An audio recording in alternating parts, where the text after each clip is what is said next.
शाम को जब रमाकांत जी घर आए तो वे बेहद परेशान और दुखी लग रहे थे।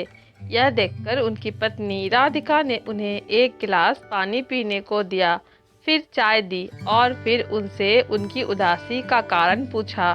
तो उसके पति रमाकांत जी बोले, मैं आज के बाद कभी भी दुकान पर नहीं जाऊंगा, क्योंकि तुम्हारा लाडला बेटा रवि आज दुकान पर सबके सामने मेरी बेइज्जती कर रहा था और मुझे अपने नौकरों के सामने जलील कर रहा था। यह सुनकर राधिका बोली, आखिर ऐसा हुआ क्या? आप तो हमेशा रवि की तारीफ करते रहते थे, हमेशा यही कहते थे कि मेरा बेटा तो मुझ पर गया है, कभी भी मेरी बात नहीं टालता। अरे, आज शाम को एक नौकर अपने काम के पैसे मांग रहा था। मैंने उससे यह कह दिया कि तूने दिन भर किया ही क्या है, कल पैसे ले लेना। यह सुनकर उसने रवि से मेरी शिकायत कर दी। उसकी बात सुनकर रवि मुझसे बोला, पापा, आपकी वजह से ही तो कोई नौकर दुकान पर नहीं टिकता। आप कभी भी किसी इंसान के काम की कीमत नहीं समझते। मैंने उससे कहा कि तू सबके सामने इस तरह की बातें न कर, एकांत में घर बैठकर इन सब के बारे में बातें करना। परंतु उसने मेरी एक न मानी और नौकरों के सामने ही मुझ पर बोला, पापा, जब यह आपसे काम करने के पैसे मांग रहा था तो आप उसे पैसे दे देते। इस तरह बात का बतंगड़ बनाने की क्या ज़रूरत थी? उसकी बात सुनकर दुकान पर काम करने वाले नौकर मुझे देखकर हंस रहे थे।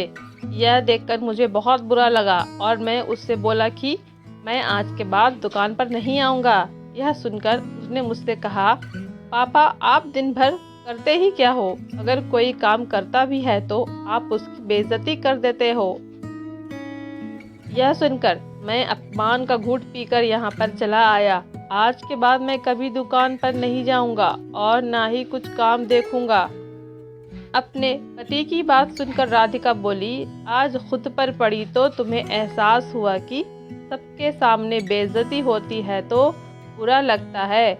मैं तुम्हें पिछले 30 वर्षों से समझाती आ रही थी कि सबके सामने मुझे जली कटी ना सुनाया करो, परंतु तुमने मेरी तो कभी नहीं मानी। दरअसल रमाकांत जी ने एक मोबाइल का शोरूम खोल रखा था और उसमें वह और उनका बेटा दोनों ही काम करते थे और उनकी पत्नी राधिका घर पर रहकर घर का सारा काम करती थी। रमाकांत जी बेहद खुदगर्ज इंसान थे। वह कभी भी किसी इंसान के काम का महत्व नहीं समझते थे। उनकी पत्नी राधिका दिन भर घर का काम करती थी, हर काम उनसे पूछ पूछ कर और उनकी इच्छा के अनुसार करती थी। एक दिन राधिका ने उनसे पूछकर मटर पनीर की सब्जी और बूंदी का रायता बनाया था, जिसे उन्होंने पेट भरकर खाया था। जब राधिका उनसे बोली कि खाना कैसा बना है, तो तारीफ करने की बजाय गुस्से से बोले, ये कोई खाना बना है, बिल्कुल भी स्वाद नहीं था। तुम दिन भर करती ही क्या हो? दिन भर घर में निठल्ली पड़ी रहती हो। यह सब बातें रवि भी सुन रहा था।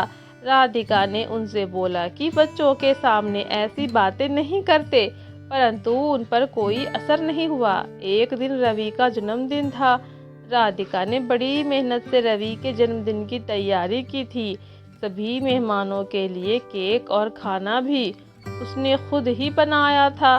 जब सब लोगों ने केक खाया तो सब राधिका के बनाए हुए खाने की बहुत प्रशंसा कर रहे थे, परंतु रमाकांत जी ने केक खाकर बुरा सा मुंह बना लिया और सबके सामने ही राधिका पर चिल्लाने लगे, तुमको कुछ भी काम ढंग से करना नहीं आता। राधिका ने उनसे बहुत कहा कि मेहमानों के सामने ऐसा नहीं कहते, परंतु उन पर कुछ भी असर नहीं पड़ा।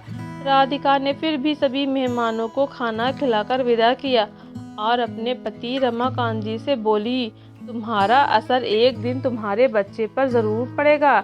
जब एक दिन वह सबके सामने तुम्हारी बेइज्जती करेगा, तब तुम्हें पता चलेगा कि कितना दुख होता है जब सबके सामने अपना अपमान सहना पड़ता है। राधिका की बातें सुनकर उसके पति रमाकांत जी बोले, मेरा बेटा ऐसा नहीं है, मेरा बेटा बहुत समझदार है, बुद्धिमान है, उस पर इन सब बातों का कभी भी असर नहीं पड़ेगा।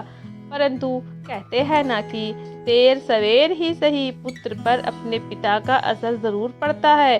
अपने पति रमाकांत जी को दुखी देखकर राधिका बोली, आज जब नौकरों के सामने रवि ने आपको बुरा भला कहा तो आपने दुकान पर जाने से मना कर दिया, परंतु मैं तो इतने सालों से आपकी जली कटी सुन रही हूँ और फिर भी अपना हर कर्तव्य पूरी निष्ठा से निभा रही हूँ।